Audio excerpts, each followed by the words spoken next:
Plume de Mimi Édition, la romance dans tous ses états. Bonjour à toutes et tous. Vous vous apprêtez à écouter le premier chapitre de la saga Au rythme d'Émilie Achin. Chapitre 1. Le grand départ. Tu as bien pris ta trousse de toilette? Tu es sûre de n'avoir rien oublié? Oh ma chérie, tu vas me manquer. Maman, je reviens dans 2 semaines, dis-je pour tenter de la rassurer. Bon, on y va? J'aimerais arriver avant la nuit. J'ai une soirée.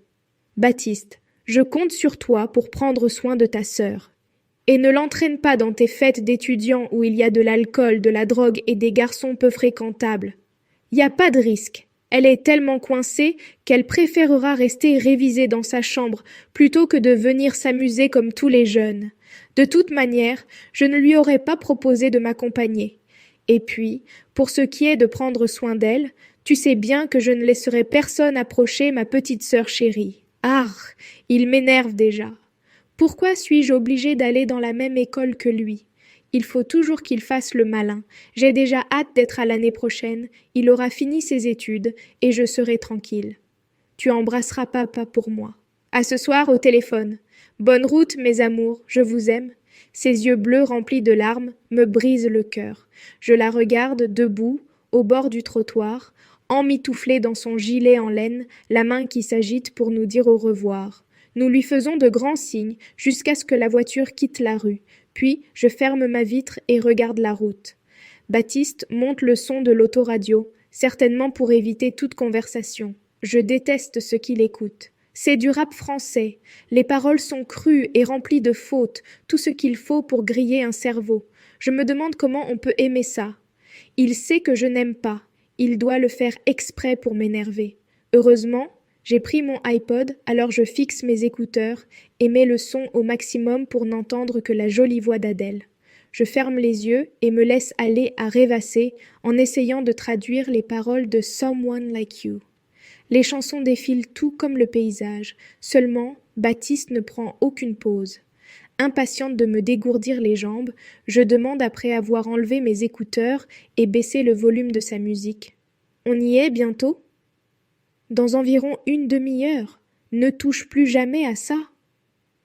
Oh, ça va, j'étais bien obligée pour que tu m'entendes. Je ne savais pas que c'était aussi loin de Saint-Dizier. Il y a 370 bornes. Tu ne pourras plus courir te cacher dans les jupons de maman dès que quelqu'un te charrie. Fini le temps où tu lui collais au basque. Maintenant, tu vas devoir te débrouiller et t'ouvrir aux autres, si tu veux une vie sociale. Pourquoi dit-il cela? Je n'ai jamais eu besoin de notre mère pour me défendre, je sais très bien le faire seule. Et puis, peu importe où nous avons habité, j'ai toujours su me faire des amis. Visiblement, il ne me connaît pas comme un frère devrait connaître sa sœur. Pourtant, nous savons être complices les fois où il passe du temps avec moi. Il m'est même arrivé de me confier à lui. Il remonte le son de l'autoradio et répète les paroles qui n'ont ni queue ni tête de son rappeur au visage qui fait peur. Quelle horreur! On croirait qu'il vomit des mots et des insultes sur les femmes. À chaque fin de phrase, il fait un bruit bizarre, comme s'il s'étranglait. C'est insupportable pour mes oreilles. Quand je vois qu'il gare enfin sa voiture sur un parking entouré de plusieurs immeubles, je n'ai plus qu'une hâte, celle de trouver des toilettes. « Hey, te voilà enfin, Darmon! C'est qui cette meuf ?» demande un garçon assez grand et brun, semblant attendre l'arrivée de mon frère depuis longtemps. « Ma sœur, Cindy est arrivée ?»« Ouais, son père vient de la déposer, elle doit être dans sa chambre. »« Zélie, ta chambre est dans l'immeuble C, au 4e étage, porte 48, » m'annonce Baptiste en lisant le courrier qu'il vient de sortir de sa poche de jean. « Commence à t'installer, je passe te voir tout à l'heure. » « Et toi, elle est où ta chambre ? » ?»« Bloc A, rez-de-chaussée, porte 3. Mais je ne veux pas que tu sortes tout de suite, je te ferai visiter demain. Attends-moi dans ta chambre, ok ? Ok. Je ne comprends pas trop son comportement. Est-il surprotecteur tout à coup ou a-t-il honte de moi ? Je monte mes affaires et trouve ma chambre après avoir failli me faire emporter par le poids de mon énorme valise. Lorsque je pousse la porte et y pénètre, j'ai la surprise de découvrir une chambre agréable et plutôt spacieuse. En balayant la pièce des yeux, je compte 3 lits, 3 armoires, 3 bureaux et une minuscule salle de bain. Pour le moment, je suis seule, il n'y a aucun effet personnel. Je ne sais pas si les 2 autres places sont occupées, mais je prie pour rester l'unique locataire des lieux le plus longtemps possible. Je file vider ma vessie avant qu'elle n'explose, puis commence à sortir mes vêtements de ma valise et à remplir mon armoire, découvrant au fur et à mesure des petites choses que ma mère a glissées dans mes affaires. Il y a des chocolats, mon doudou, je sais, c'est nul à mon âge, mais c'est une toute petite peluche en forme de chatte qui m'avait été offerte par mon frère quand j'ai été opérée de l'appendicite. J'avais 10 ans et depuis, c'est devenu l'objet qui me console. Maman m'a aussi laissé un petit mot, me souhaitant bonne chance, me rappelant qu'elle m'aime plus que tout au monde et que je vais lui manquer. Je suis émue par ses petites attentions. Elle est merveilleuse. Je me surprends à essuyer une larme qui menace de glisser sur ma joue lorsque la porte s'ouvre. « Salut, je suis Samira », dit la fille habillée d'une tunique aux motifs orientaux et de sandales en cuir marron. « Tu es en première année ?»« Salut, je suis Zélie. Oui, première année en langues étrangères. »« Et toi ?» réponds-je en espérant qu'elle ne remarque pas mes yeux humides. « Histoire, 2e année ? Tu verras, c'est cool ici, les cours sont sympas, et il y a plein de coins tranquilles pour réviser. Tu sais pour qui est-ce le 3e lit ? Non, je suis seule ici depuis tout à l'heure. Tu viens d'où ? De partout ou de nulle part. En ce moment, on vit à Saint-Dizier, mais mon père est militaire, alors nous ne sommes jamais restés très longtemps dans une ville. On ne peut donc pas dire que j'habite un endroit précis. Ça doit être cool. Moi, je viens de Lille. Et j'ai toujours vécu là-bas. J'ai habité Cambrai pendant 3 ans. J'ai bien aimé cette région, les gens sont accueillants. Ma mère et moi allions faire du shopping à Lille de temps en temps. Ouais, il y a ce qu'il faut pour remplir nos garde-robes là-bas. On s'est peut-être croisés sans le savoir. Bon, ce n'est pas que je m'ennuie, mais je dois rejoindre des amis. À ce soir, elle a l'air gentille. C'est une jolie brune aux yeux noirs et au sourire resplendissant. Je pense qu'on va bien s'entendre.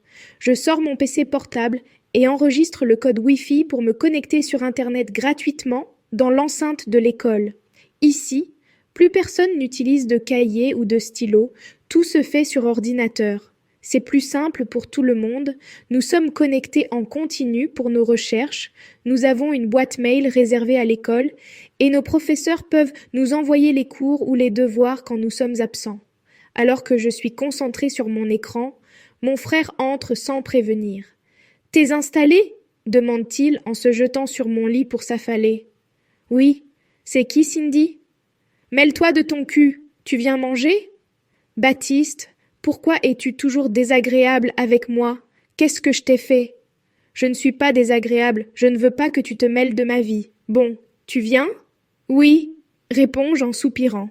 Je ne pense pas être le genre de sœur chiante ni même intrusive. Depuis qu'il est entré à l'université l'année dernière, il a changé. Il ne nous parle plus de ses projets. Il ne rit plus et ne partage presque plus rien avec nos parents et moi.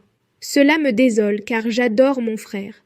J'espère qu'un jour, nous pourrons à nouveau passer des moments inoubliables ensemble, comme les fois où nous avons eu des fous rires à ne plus pouvoir respirer tellement il faisait le pitre.